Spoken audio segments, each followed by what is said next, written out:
there is a brutal truth that most men will never dare to face. A truth so simple, yet powerful enough to draw a line between a man of strength and a man who merely looks like one.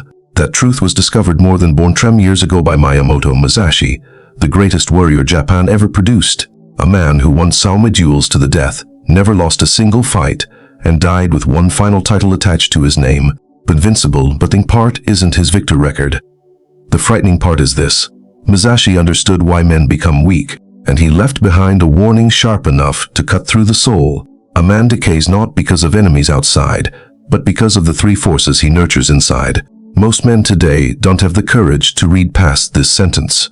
And if someone feels tired, unmotivated, easily discouraged, constantly doubting himself, chances are he's carrying all 3 weaknesses Musashi warned about. But here's something very few will admit. Men aren't naturally weak. They become weak because they choose weakness without realizing it. Before diving into Musashi's brutal philosophy, one thing must be understood. Musashi not born strong. He had no mentor guiding him, no powerful family supporting him, no great master training him. He was born in the middle of a war-torn era, a time when weakness meant dying before sunrise. The only thing Musashi had was a choice. Be the prey or become the predator, and he chose the path Chimichin of men today would never dare to walk. The path of ruthless self-discipline, the path of solitude, the path of confronting everything that makes a man weak, then destroying at the root. Musashi wasn't just a swordsman, he was a psychological hunter. He understood the human mind so deeply that opponents often realized they had already lost the moment they looked into his eyes. No fighting, no sword drawn, his presence alone shattered their will. A historian at the University of Tokyo once said something chilling. Musashi did not win because he was stronger.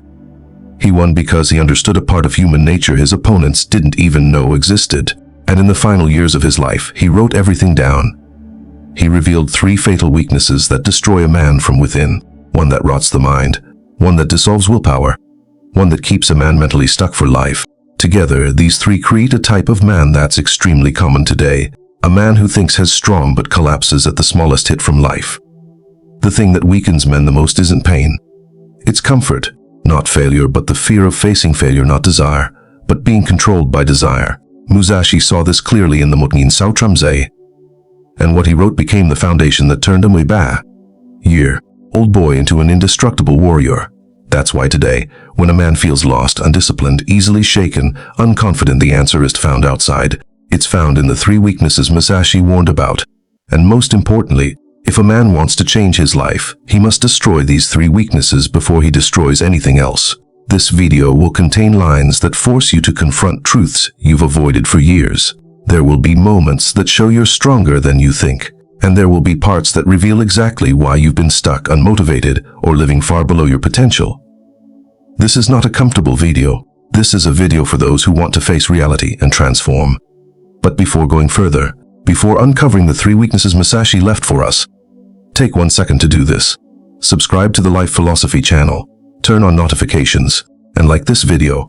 Not to please the algorithm, but because each week, this channel brings you the wisdom that has helped millions escape weakness and build unshakable inner strength.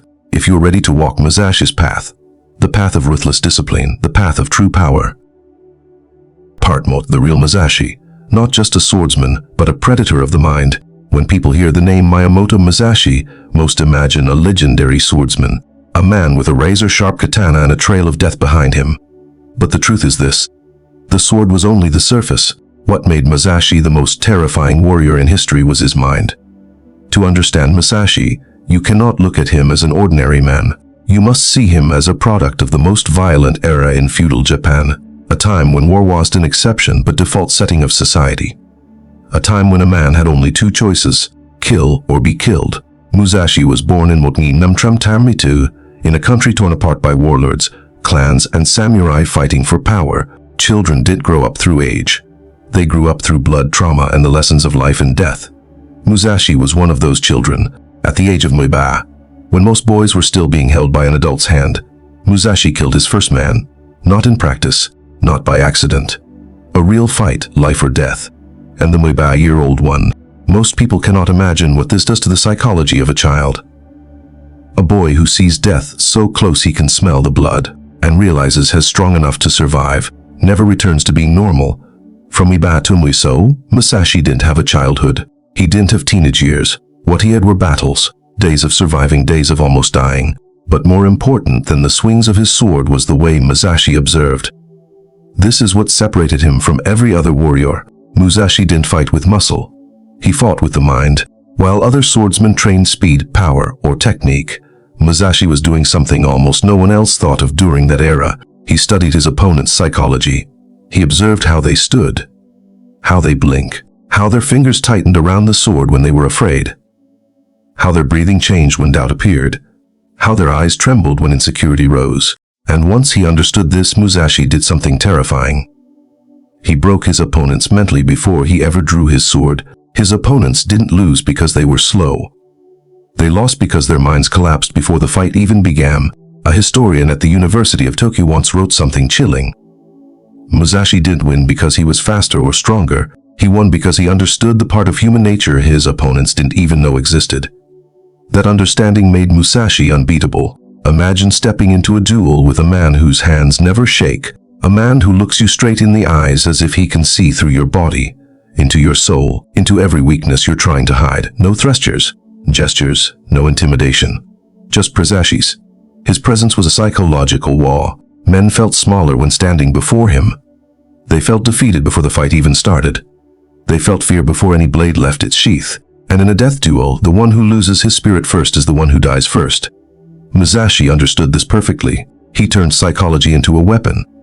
And it was sharper than any sword he carried. But what made Musashi legendary wasn't the number of his victories. It wasn't his kill count. It wasn't the fame he built. It was his ability to see the weakness inside human beings. He saw it in every man's. The unspoken desires, the emotional gaps they tried to fill, the impulses that controlled them like addicts, the truths they denied but secretly lived under. Musashi saw these weaknesses as clearly as the veins on his hand. The brutal truth is this: men don't lose battles because of the sword. They lose because of the cracks in their mind. That's why when Musashi wrote about the 3 deadly weaknesses of men, he did write as a warrior. He wrote as a psychological surgeon, someone who had opened the minds of his opponents, seen the weakest parts, and understood why they collapse. Human nature. What Musashi understood that other men never see. To understand Musashi's brew philosophy, you must first understand this. He did not study swordsmanship. He studied human nature. And that understanding became the core of a strength no warrior in history could match. People often say Musashi was powerful because he trained harder, fought more duels, and experienced more life and death situations. That might be true, but it's only the surface, the deeper layer. The one that made Musashi truly invincible lies elsewhere. He understood people in a way most people don't even understand themselves. Musashi knew that opponents don't lose because of blood loss. They lose because of mental collapse. From a very young age, Musashi realized a truth most men never realize in their entire lifetime. There is no enemy more dangerous than your own mind. Imagine 2 fighters facing each other. One is slightly stronger, slightly faster. The other slightly weaker, slightly slower. Most people think the stronger one wins. But Musashi knew that this is not always true, because there is something invisible between them. Psychology. A man who feels even from fear is already from beaten. A man who doubts himself for just 1 second loses half his power. And when he steps into a duel against someone with absolute confidence, that little crack becomes a fatal weakness. Musashi didn't look at muscles. He looked at the cracks. That is why he always won. Not because he never felt fear, but because he knew his opponent felt it first. Musashi saw people as psychological maps, unlike most warriors who focused only on technique. Footwork, sword angle, defense. Musashi observed something deeper. How someone's eyes shift when they lose confidence. How their breathing breaks when they lie to themselves. How their shoulders drop when they hide fear. How their fingers tighten when they pretend to be strong while their mind is shaking. How their posture tilts the moment they hesitate between attacking or retreating. Most people don't notice these details. Or notice, but don't, and Musashi understood. The body never lies.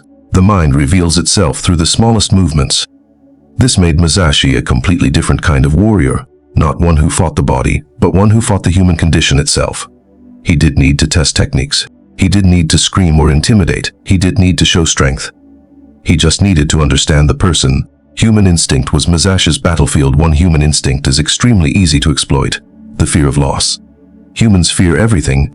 Fear of death, fear of pain, of losing, fear of being judged, fear of being wrong, fear of not being enough. Musashi knew that in every duel his opponent wasn't only fighting him, they were fighting their own internal fears. And Musashi only needed to do one thing: make those fears louder. A cold stare, a perfectly calm step.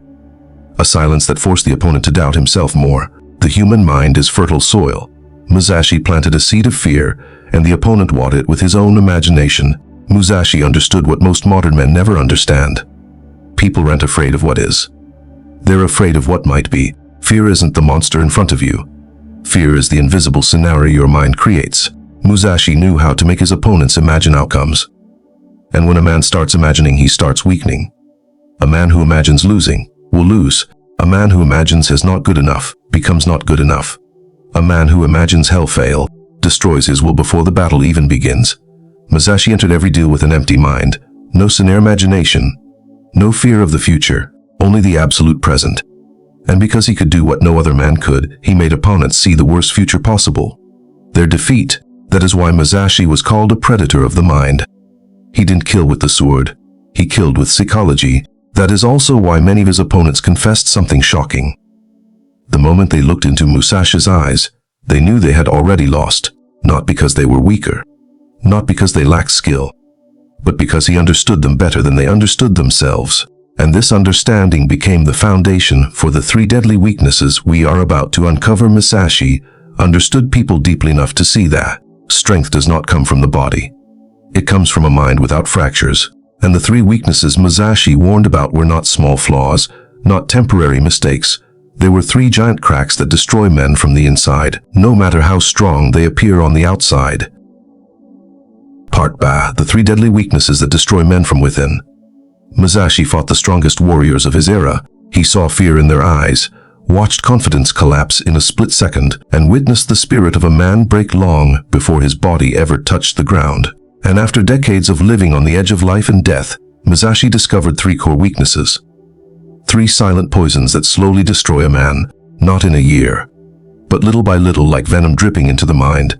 He wrote about them before he died, and born years later they are even more true, especially for modern men.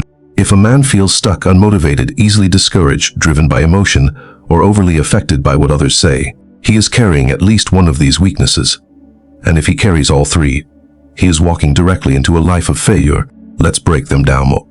Addiction to approval. Musashi wrote, "Never seek to be loved by everyone. The problem isn't wanting to be liked. The problem begins when wanting becomes needing, and needing becomes addiction." Musashi realized something long before modern science proved it. Approval releases dopamine in the brain, the same chemical released by drugs. And like any drug, a man needs bigger and bigger doses to feel satisfied. In the past, a man needed one compliment. Today he needs likes, comments, followers, messages, attention, validation from strangers. Men start living for the eyes of others, for the approval of the crowd. And in that process, they lose their inner power. Musashi saw this from the Multmean Sao. When you need the approval of others to feel valuable, you have surrendered your soul to them. A man who constantly needs respect, attention, validation, admiration is a man who no longer owns himself. Because the more a man needs, the weaker he becomes. This first weakness destroys men by making their sense of worth dependent on the outside world. One insult can break them. A disapproving look can stop them. A man addicted to approval never truly lives for himself. Escaping discomfort. Musashi wrote, "Accept everything as it is." Not because he wanted men to be passive, but because he understood a brutal truth. Men fear discomfort more than they fear failure. Men avoid difficult conversations, important decisions, the honesty with responsibility, changing old habits, challenges, intensity, discipline, solitude, and weapons. When a man runs from discomfort, he becomes weak, not because he lacks potential, but because he never confronts anything long enough to grow. A neuroscientist once said, "The brain only develops new connections when forced out of the comfort zone." This is exactly what Musashi taught centuries earlier. When men avoid difficulty, they stop evolving, they stop building willpower, they stop growing mentally. Worse, something far more dangerous happens. The brain learns to surrender, and once the brain learns surrender, it surrenders everywhere. Work, relationships, goals, and life itself. Musashi never avoided discomfort. He sought it. He ran toward it. He deliberately placed himself in situations that would test his limits. Because strength doesn't come from comfort, it comes from conscious suffering, slavery to desire. This is the strongest, most dangerous, and most destructive weakness of all. Musashi wrote, "Let go of desire," not because he wanted men to become emotionless, but because he understood that men who cannot control desire are controlled by it. Think about how many men today are ruled by sexual impulses, food, alcohol, entertainment, video games, social media, attention from women, validation. For term pleasure, these men believe they are free, but in reality they are slaves to their own impulses. Musashi transcended this. He mastered his desires. Nothing outside of him had the power to pull him around. And when a man controls his desires instead of being controlled by them, he becomes unstoppable. What happens when these three weaknesses combine? You get a man who is easily shaken, easily manipulated, easily threatened, easily defeated, distracted, easily broken under pressure. That is why Musashi saw these as the true enemies of a man's life. And if a man wants inner strength, iron will, and an unbreakable mind, the first step is not learning new skills, not reading motivational quotes, not seeking inspiration. The first step is eliminate these three weaknesses. Part Bone Forging Through Solitude. The most brutal path Musashi took to build his unbreakable strength. There is a chapter in Musashi's life that history books barely mention. Yet it is the most important part of his entire transformation. It wasn't his 60 duels to the death. It wasn't the legendary victories that shook Japan. It wasn't the glory that made him a national icon. The most important part was the period when Musashi disappeared from the world. Most people believe Musashi spent his life searching for opponents. The truth is the opposite. After his first duels, when fame began to follow him, Musashi made a decision that shocked everyone. He abandoned everything and walked into absolute solitude. No women's, no families, no social circle, no emotional support, no admirers, no distractions, not even rivals to fight. Just himself. Why would a warrior raised in battle walk away from the battlefield? Why would a rising legend choose silence over attention? Why would a man who lived by the sword stop fighting and begin fighting his own mind instead? The answer lies in the philosophy Musashi wrote before he died. A man discovers his true strength only when no one is left to save him. On the battlefield, a man faces enemies outside, but in solitude he faces the enemies inside, and those enemies are far more dangerous. Solitude is not punishment. It is the forge in which a new man is created. Most modern men fear solitude. They fear nights without messages. They fear weekends without plans. They fear the quiet of their own home. They fear being alone with their thoughts. But Musashi treated solitude as a sacred privilege, an opportunity few men ever have the courage to embrace. He hid in mountains, slept in caves, walked through forests untouched by human feet. No alcohol, no entertainment, no comfort from other people. He chose what today's world avoids more than fronting oneself. When a man lives in society, he can pretend to be strong, pretend to be busy, be happy, pretend to have purpose, pretend to know who he is. But in solitude, there is nowhere to hide. In the forest, no one praises you. In the cave, no one admires you. In the mountains, no one comforts you when you feel weak. There you meet nothing except your true self. Musashi understood something most men never learn. Solitude breaks weak men, but it forges the strongest ones. In absolute silence, Musashi was forced to face everything he had ever avoided.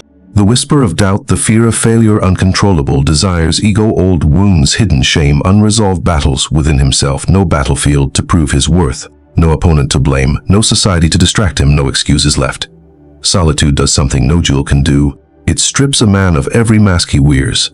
And when a man no longer has anything to lean on, not reputation, not friends, not validation, not attention, he is forced to rebuild his strength from the roots. Musashi trained not to become stronger, but to become unbreakable. In the mountains, he meditated for hours. In the caves, he crushed his fears with silence. He forged his sword, not to fight others, but to discipline his own mind. He walked miles, not to reach a place, but to test his breathing. He practiced stillness. He practiced hunger, cold, loneliness, and deprivation. He did not seek suffering because he enjoyed it. He sought it because he understood a truth modern men forget. Nothing makes a man grow faster than intentional solitude. In society, growth is slow. In solitude, growth comes in shocks, shocks that break men or awaken them. Musashi chose awakening. Solitude created a new Musashi, one even he did not know he could become.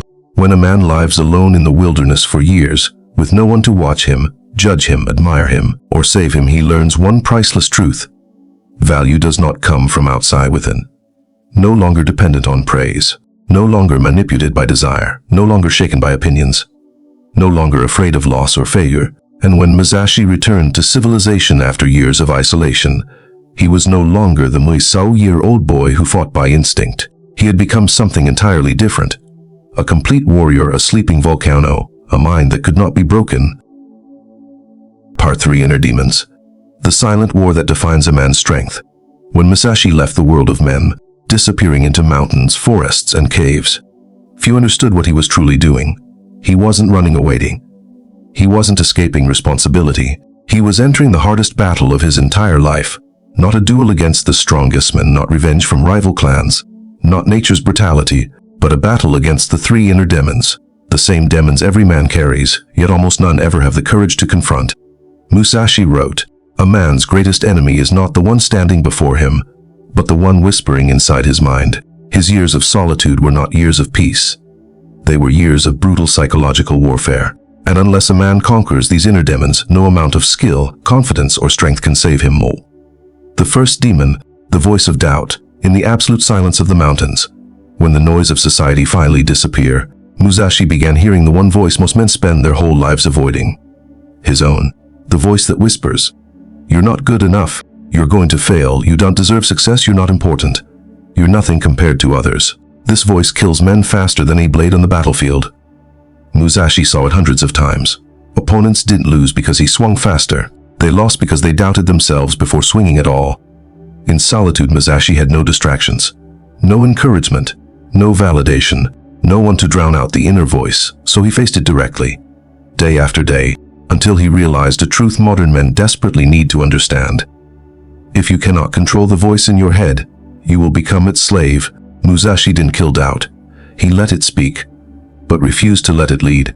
This was the first step toward becoming unshakable. The second demon, the voice of dependency. This is the demon that destroys modern men the most. You can't be happy alone. You need someone to complete you. You need attention to feel valuable. You need love to feel worthy. You can handle solitude. This weakness breaks a man's backbone. It makes him fragile, reactive, and easily manipulated. Musashi recognized this early. He understood that if a man needs someone else to feel whole, he will never be whole. Dependency is spiritual poison. It robs a man of his presence, his self-respect, his independence, and his confidence. During his years of solitude, Musashi trained himself to remove dependency from his life. No need for approval, no need for affection, no need for company, no need for emotional reassurance, no need for anyone to complete him. He did kill emotion. He killed addiction to emotion. A man becomes truly free when he can stand strong even when no one stands beside him. The voice of demon. This is the strongest, most persistent demon. If you fail? What if you're rejected? What if you lose everything? What if you're not good enough? Modern men don't lack potential. They lack courage to face fear. Musashi had fought Japan's greatest warriors. He faced death more times than he could count. Yet he wrote that the most terrifying moment of his life was not on the battlefield, but when he finally sat alone in darkness and faced the fears inside his own mind. And that is why he went into the mountains, to confront the demon directly, without distraction, without help, protection. He let fear surface. He let it scream. He let it take over his mind, and then he watched it fade. Fear is a demon that only leaves when a man runs from it. When you turn around and face it, it dies. When Musashi conquered all 3 demons, he became truly invincible. Not because his muscles grew stronger, not because his sword became faster, not because he gained more technique, but because he built something most men never achieve, an inner world that cannot be shaken. A man may lose a battle. He may lose money, he may lose friends, he may lose reputation, he may lose everything he owns, but if he has defeated these 3 demons, he will never break, he will rise again. Every single time. Part Sao. The ritual of living as if you are already dead. How Musashi crushed fear until nothing remained during his years of isolation in the mountains. Musashi didn't just meditate, train, or sharpen his physical strength. He practiced a ritual so extreme that even today people feel chills hearing about it. The ritual of living death. Imagining his own death every single morning. At dawn each day, as the first light touched the earth, Musashi would sit cross-legged, close his eyes, breathe slowly, and begin visualizing his own death, not symbolically, not metaphorically, but in brutal detail. His body cut open by a blade, blood spilling onto cold ground, his final breath leaving his lungs, his vision fading to darkness, his identity dissolving into nothing. To outsiders, this ritual might seem morbid, even insane, but to Musashi it was freedom, because he understood something philosophy and psychology only recently began to articulate. The fear of death is the root of all fears. And when you transcend the fear of death, you transcend every other fear. Men don't fear challenges. They fear the death or ego. Most men don't fear conflict. They fear humiliation. They fear effort without recognition. They don't fear risk. They fear what fate is to their identity. Every fear men suffer from today leads back to one primal fear, the fear of disappearing. Men fear judgment because their identity might be destroyed. Men fear rejection because their sense of worth might collapse. Men fear new paths because the old version of themselves must die. Men fear solitude because they might become invisible, irrelevant. These are all small deaths. So Musashi chose to confront the ultimate death to destroy every lesser fear connected to it. Why visualize death instead of facing real danger? Because if the fear of death is the source of every other fear, then the only way to uproot fear entirely is to make the mind experience death every day. Once the mind becomes familiar with the worst scenario possible, no minor fear can break it anymore. Modern psychology calls this exposure therapy. Facing fear directly. Musashi practiced it born 10 years ago without science, without guidance, and it worked so powerfully that he became a man who simply did not fear anything anymore. This ritual transformed Musashi in two profound ways. He killed attachment to his ego. When a man truly believes I can die at any moment, he stops wasting his life, proving himself to others, arguing over meaningless things, chasing validation, worrying about opinions, fearing failure, clinging to reputation, chasing hollow ambitions. A man who has died in his mind has nothing left to lose. And because he has nothing to lose, he becomes free, powerful. This was the energy Musashi carried, the energy opponents felt the moment they looked into his eyes. He became fully present, terrifyingly present. When a man accepts death, he begins to live like he has never lived before. Sharper, more focused, more disciplined, more alive in every moment. Musashi no longer chased the future, no longer replayed the past, no longer worried about what might happen. His mind became clear as a mirror, fixed on only one thing, the present moment. And when a warrior operates with total presence, he becomes a nightmare for any enemy. The transformation, Musashi became the man who no longer knew fear. Warriors who faced Musashi said something unforgettable. Just watching him walk toward them made their hearts sink. Not because he looked violent, as he was enormous. Not because he appeared angry, but because his eyes carried something they had never seen before. The calm of a man who had already died once and come back with no fear left. A man who doesn't fear losing anything cannot be defeated by anything. Musashi reached a truth almost no modern man dares to face. A man becomes truly strong only after he accepts his final limit, death. And when the final fear disappears, all forms of freedom become possible. Part B. The return of a reborn warrior. When Musashi broke his opponents without even drawing his sword after years living deep in the mountains, where no human voice reached him, where darkness was his companion, and silence became most ruthless teacher, Musashi finally returned to the world, not as a swordsman, not as a man looking for opponents. He returned as someone entirely new, a man who had died in his mind and been reborn through solitude. This rebirth made him what history later called the invincible one, not because he was the strongest, not because he was the fastest, not because he had perfect technique, but because no one could break his spirit. It all started with his eyes. Those who faced Musashi and survived to tell the tale all said the same thing. Looking into Musashi's eyes was like staring into a bottomless abyss. Not brutality, not madness, but a calm so cold and absolute that it frightened even the bravest warriors. It was the calm of a man who had already accepted death, and because of that, no longer knew fear. When opponents stood before Musashi, they weren't facing a fighter. They were facing a mind that could not be shaken, a spirit that did not tremble, a man with nothing left to lose, a soul forged in absolute silence. The moment they looked into his eyes, something inside them sank. Not because Musashi was stronger, but because they saw their own weakness reflected back at them. They realized instantly, this man does not flinch. This man does not fear. This man will not retreat. From that moment, the duel was already decided. Musashi's presence crushed opponents before his sword ever left its sheath. Musashi understood something most modern men forget. Presence, energy, and inner stillness are more powerful than raw strength. Before every duel, he didn't scream. He didn't boast or intimidate. He simply stood there, silent, steady, and moving like a mountain. And in that silence, his opponents began hearing the most terrifying sound, the voice of their own weakness, the voice of doubts, of fear. The voice saying, "You're not enough." The voice saying, "You're going to lose." Musashi didn't strike with his sword. He struck with psychology, Before he ever moved, his opponents already broken from within. For Musashi, duels stopped being battles. They became tests of his mind after years in isolation. Musashi no longer fought to prove anything. A duel was no longer about victory or reputation. To him, every encounter was a test. Would his mind remain still? Would fear return? Would his old demons resurface? Would his ego seek validation or glory? And what he discovered shocked everyone who witnessed him. He no longer felt fear, no longer felt anger, no longer felt the need to win. He felt only one thing: stillness. A stillness born from years of forging himself in solitude. Fire on the outside, ice on inside, and an unbreakable calm in between. The terrifying truth. Opponents lost before the duel even began when two men stand on a battlefield. One fears death, the other has already accepted it. One clings to reputation, the other has abandoned it. One fears losing everything, the other has nothing left to lose. Is not a fair fight. It is a predetermined fate, and all Musashi needed to do was step forward. With absolute calm, Musashi became a legend not because he was the strongest, but because he was the most unshakable. His victories did not come from muscle. They came from a mind that did not waver, a spirit that did not break, an ego that no longer existed, a presence that suffocated opponents. A man like that does try to win. He makes others defeat themselves. That is why people said, Musashi won the duel before it even started, not by force, but by the power of inner stillness. That is what made him invincible. Part Tam, the 5 Unbreakable Laws. Musashi's secret for those who seek true strength. When Musashi returned to the world, people saw him as a living legend, but he knew his strength didn't come from the sword. It came from the mind. He had walked through battlefields, tasted life and death, confronted the 3 inner demons, and shattered fear through the ritual of living as if already dead.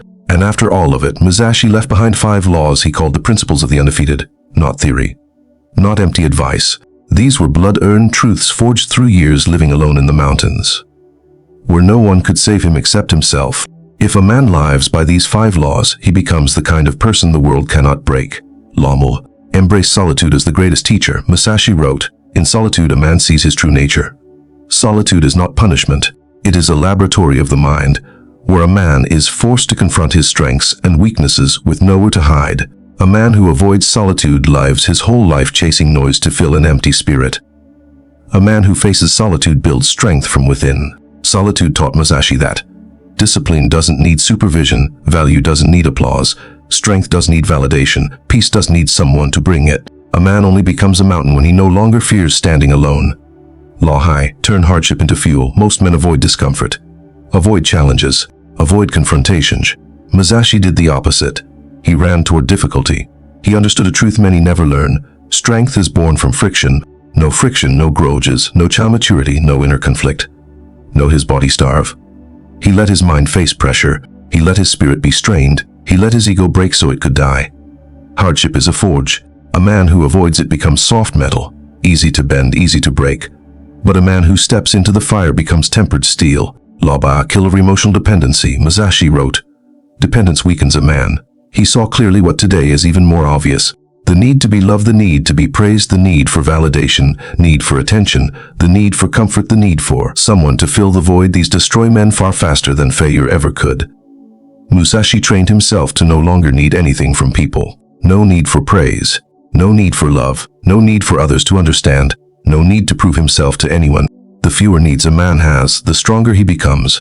The more he needs, the easier he is to control. That's why Musashi was impossible to defeat. He had no weak points for end to grab onto. Law born? Live as if already dead. This law was Musashi's essence. When a man accepts death, he no longer fears failure, embarrassment, emotion, and rejection, judgment. A man who fears nothing cannot be defeated. That's why opponents trembled when they saw Musashi's eyes. They didn't see anger, they saw freedom. Freedom from fear. And that freedom was stronger than any sword technique. Law num, master your impulses. Law, the foundation beneath all others. Musashi understood that men are destroyed not by enemies but by desire, hunger, laziness, the urge for instant gratification. He trained his mind to control every movement of instinct. A man is free only when he rules over his own desires. Desire without discipline, disnotion without control, destroys honor. Impulses without masteries. Musashi mastered them all, and because of that, he became a man no one could control. These 5 laws are not meant to be read, but lived. If a man only understands them mentally, nothing changes. But if he lives them daily, he becomes the kind of man the world respects. even if he no longer needs anyone's respect. True strength doesn't come from noise or fame. It comes from inner power, the kind only these 5 laws can create. Part Chin, returning to the world. When a man truly changes, everything around him changes too. When Musashi descended from the mountains and returned to the world, what shocked people was not his sword. It was the energy that radiated from him. He was no longer the hot-headed young man, no longer the impulsive warrior hungry for validation, no longer the proud fighter seeking glory. Standing before everyone was a completely transformed man, as still as a stone cliff, as deep as an abyss, as cold as steel, yet warm like a single incense flame burning in silence. He didn't try to prove he had changed. He simply became someone new. And when a man changes from the inside out, the whole world feels it, even if he says nothing more. Musashi's silence alone made even the most aggressive men hesitate. When he returned, some young warriors rushed to challenge him, hoping to earn fame by defeating a legend. They arrived full of bravado. They shouted. They swung their swords recklessly, trying to provoke him. But Musashi simply stood there, an unmoving action, no anger, no response. And that silence alone made their confidence begin to crumble. Because when a man no longer reeks to provocation, no longer gets pulled by other people's emotions, and no longer fights battles of ego, he has stepped into a level that most men never reach in their entire lives. Those who once mocked him suddenly felt small. Years before, some people had looked down on Musashi, those who mocked him for being uneducated, those who laughed at him for isolating himself, those who assumed he hid in the mountains out of fear. But when they faced the man who returned from solitary self-forging, all their old insults lost their power.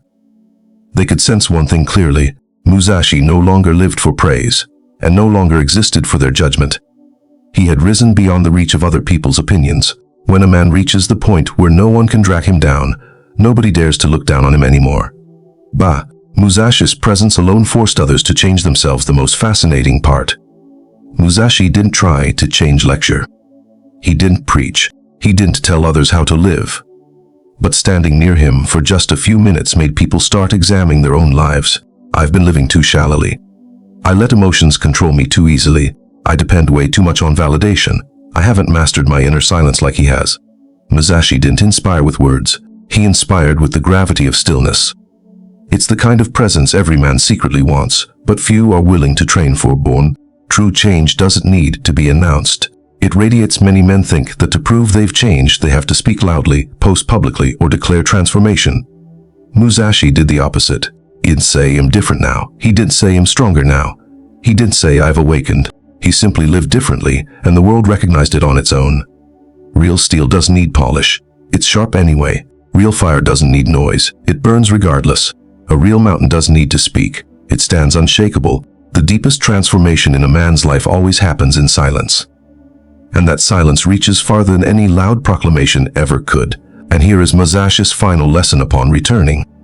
When a man transforms himself internally, the world around him must transform accordingly, not because he forces anyone to change, not because he demands respect, not because he tries to control outcomes, but because his new energy no longer matches the old environment. Toxic relationships fall away. People who disrespected him step back. Better people appear naturally. New opportunities open. Old doors close, right doors open. It's not magic. It's the natural consequence of rebuilding your inner world. The journey of a strong man begins within. If you've made it this far, it means there is a part of Musashi already living inside you, a part that wants to break free from weakness, a part that refuses to stay lazy and dependent, a part that wants to reclaim the discipline and strength that modern men have forgotten. And perhaps, just like Musashi on his lonely path through the mountains, you are beginning to understand a truth most men avoid. No one is coming to save you. No one is coming to push you forward. No one is coming to build your life for you. A man only becomes a true man the moment he looks himself in the mirror and says, "No more running. No more excuses. No more weakness." Musashi did not become a legend because he was stronger than others. He became a legend because he was stronger than who he was yesterday. And that is the path in front of you. Don't wait for perfect timing. Don't wait for approval. Don't wait for people to understand you. Don't wait for the world to be gentle with you. True strength begins the day you choose self-discipline, self-responsibility, self-mastery, and the courage to walk alone. And when you do that, you will finally understand why Musashi said, "The path of strength is the path of solitude. But if you walk it to the end, you will no longer be alone. You will be whole, A farewell message if this message resonated with you. Meet me again in the next video, where we continue to decode inner strength, discipline, resilience, and the philosophy that helps a man evolve every single day. Leave a comment and tell me what topic you want next, and don't forget to subscribe to Life Philosophy, because every week I bring you the wisdom and secrets of the strongest men in history. I'll see you on the next journey. Stay centered, stay sharp, and always remember, you were not born to be weak, you were born to become unstoppable.